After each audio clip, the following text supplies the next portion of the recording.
everybody, it's Calxiyn here. If you guys enjoyed this video, remember that you guys should join our Discord server or become patrons over on Patreon. So, there is something that I do want to talk about today in regards to Nomad of Nowhere, and so that's basically sort of the, we talked about this in our analysis, I suppose, a little bit, but I just wanted to kind of talk about it further, is the, I guess, outline of what we're going to be seeing in terms of villains and how they're gonna do this, for lack of a better term. And so what I mean by that is that, you know, we sort of have a bunch of characters right now. We have the Dawn, who doesn't seem very threatening, if I have to say. He's terrifying. He's obviously in control, but he's a very, like, aristocratic type. Like, he's not gonna hurt anyone, you know what I mean? He may order other people to hurt anyone, but right now you have sort of three different parties, right? You have Toph, who people are suspecting may be a little, like, hesitant, right? Because I feel like Scout does definitely sort of want to join the Nomad, but I feel like, by that same token, so to speak, you kind of have this idea that Scout, or that Toph is obviously very against that whole idea, and so there's also that. But I think that something interesting, at least for me to think about, is where exactly all of the villains are going to be placed, because here's what I see. I see Bounty Hunter being slightly relevant, but I feel like we're going to go in this order. So first, I feel like we're going to deal with Red Manuel or whatever. He's gonna be the first one that gets taken out. He's less a villain and more just like an antagonistic sort of... Well, whatever. It's the same thing as what I'm talking about, the same thing right here, you know what I mean? So I think that he's gonna be first. So we're gonna, like, Season 1, he is sort of the quote-unquote antagonist. He is the big bad that needs getting rid of, right? The Bounty Hunter has been introduced, but I think that he's actually more pegged for a second season, unless the show does it half and half, but I think that would be too rushed. We also don't know how many episodes this show has, right? Because I know that, like, with Ruby, right, it had 12 episodes, but Camp tends to go on a little longer than 14, doesn't it? No, that tends to go to 14. Does it? Yeah. Maybe I'm thinking of Chibi. Anyway, no, Chibi goes to, like, 20. Yeah, that's what I was thinking. So, if they do 7 and 7, that's going to be, I think, too rushed, especially with the current pacing of the show. So I think that let's just try to stick to one villain per season with this current time, it seems. So I think that what they're going to do is Red Manuel, he's going to go first, right? And then second, then what about the character who's the Bounty Hunter? Yeah. I think that he is going to be sort of lurking in the shadows, and then he's going to be the Season 2 threat. And then then that seems weird to introduce the Season 2 threat.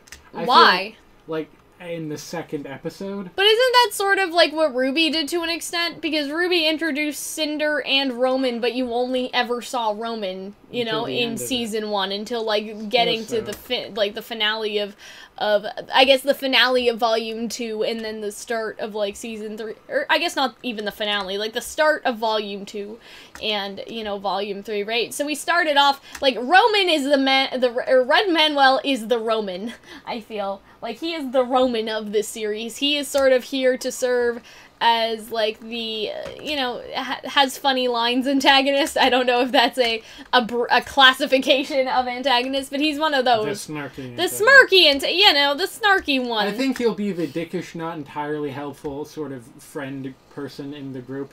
You think that he's not going to be a villain? You think he's going to he will be a friend villain them? Eventually, but, like, he's villainous, but I think he'll more so be just the dick. Because he is a lot of fun to have around. But I think that he is going to be sort of the Season 1 thing to tackle, because tackling him doesn't necessarily mean they have to kill him, right? And I feel like that's an important distinction here, is that they don't necessarily, like, gotta kill the dude, right? You know, they can just, like, they don't need to kill him. All they can, what they really need to do is just get him on their side, right? And that could not involve any death at all. You understand what I mean? And so, when I say he's the threat, I don't mean that they're gonna have to kill him necessarily. I just mean that they need to do something with him. They gotta either get rid of him, or they gotta kind of convert him, and he'll still have the same sort of dickish personality towards Toph, but at least he'll be on their side and not the Dawn's. Because I feel like the Dawn isn't his own threat. He's always gonna have somebody going after. And so then, for the season 2 threat, you would kind of have, the Bounty Hunter, right? And so the Bounty Hunter would be chasing Red Manuel, Toph, and Scout, and the Nomad for helping the Nomad. You understand? And so that's where I kind of see things. That's as far as I can really look into things right now, and I think that's sort of understandable, considering, you know, considering how, like, new and, like, how early the show is. It's almost like this was far too early to do a theory. It's not a theory, it's just talking about ideas, you know what I mean? So, there's that. But I think that sort of, if you want to call it the most important thing here, is that the king or whoever is probably going to be that's the end goal, is to sort of get the king off this kid's ass, you know what I mean? Mm-hmm. Off the Nomad. How old do you imagine the Nomad being? How old? Like, yes. What do you mean? Like, mentally, or, like, in terms of age? Because we know that Neo is in, like, her mid to late 20s. Oh my god. And that the Nomad is Neo. Neo, Nomad, they both start with N. It's science. Here's the thing. So here's sort of what I think about what you just said. First of all, fuck off. Second of all, I think here's the thing about that. I think that the king in this scenario is probably, like, the reason, I guess, because it seems like that the Nomad wasn't, like, there were obviously other magic users before you became the last magic user. So you kind of have to wonder what happened, right? Yes. And so we can kind of attribute maybe the king to, you know, being a shitty guy. That's all I can kind of think of in terms of the technical term, a shitty ass dude. You know what I mean? Like, right.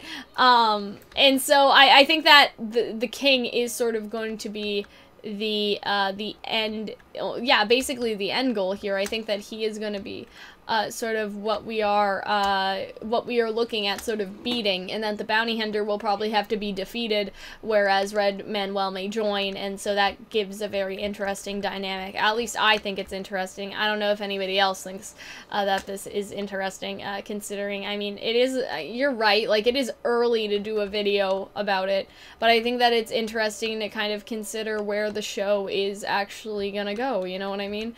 Because it's, I don't know, it has a very interesting dynamic, because it is played off as a comedy, right? And I think it is supposed to be a comedy. It's supposed to be funny. But there's also a very serious storyline going on here. Like, people are, like, starving in the middle of the desert and don't have any water, and they're giving away their teeth. Like, what? Like, you know what I mean? And so, obviously, it's a very funny show, but there's something also very, it's kind of like Camp, right? Like, Max's parents don't want him. You know what I mean?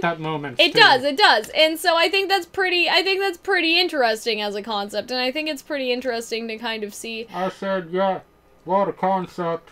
Anyways, that was some Smash Mouth for you. What? Continue.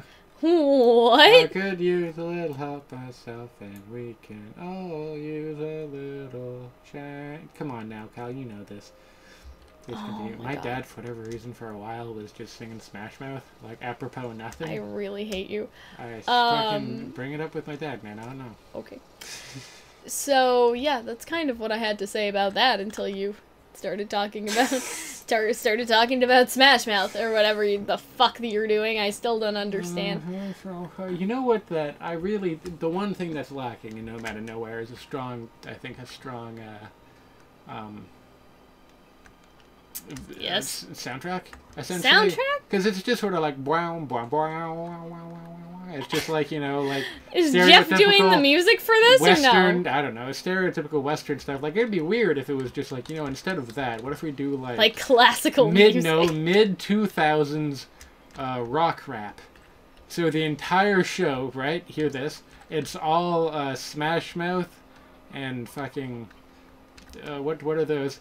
I've saw Linkin Park. So it's all Linkin Park and Smash Mouth. Okay. All the way down. That or like jazz. Make it like, or like for what Cowboy Bebop was with jazz, have it be like classical music. It's like, and he just shows him pouncing around, turning rocks into boys. Turning rocks into boys. Yes. Thanks for that description, Hunter. You're welcome, Kyle. I'm happy about that. I do feel you though. Yes. And so that's kind of all I had. That's entirely unrelated. That's just kind of all I had to say about, like, the villains and everything. I don't think that I have Who's your favorite so far? I don't have enough info for a shipping video this week. compared between Red Manuel. Oh, the Don. The Don wins every time. I dig his. The Don reminds me so much of Preminger that it's not even a contest. I'm sorry. I don't know where to go in this game. But yeah. So that's just kind of all I had to say. I hope that you guys enjoyed this video. If you did, you guys should join our Discord server, become patrons over on Patreon. I know that, like, not a lot of stuff about the show, or not even about the show, but not a lot of stuff regarding the show is actually out, and so there is going to be a lot of speculation for a while, and you guys, like, may see these videos as sort of duds, but I like making them, so I don't give a fuck. Don't worry, Hunter thinks they're duds as well. And so, yeah, that's just kind of all I had to say. And all this, like, pearlized stuff, those globs of pearlized stuff, reminds me of the gloop from Super Mario Sunshine. I have no idea what I'm supposed to be doing. That's all that I have to say. Like, it looks like I'm supposed to bring water that here. You go into to fight the Nether Dragon with in Minecraft. Yeah, okay. That even has the little things where you put the Ender pearls. It's been a while since I played Minecraft. We can tell. Jesus Christ. Anyways, so again, I hope that you guys did enjoy this video, and we will see y'all later. Bye, guys.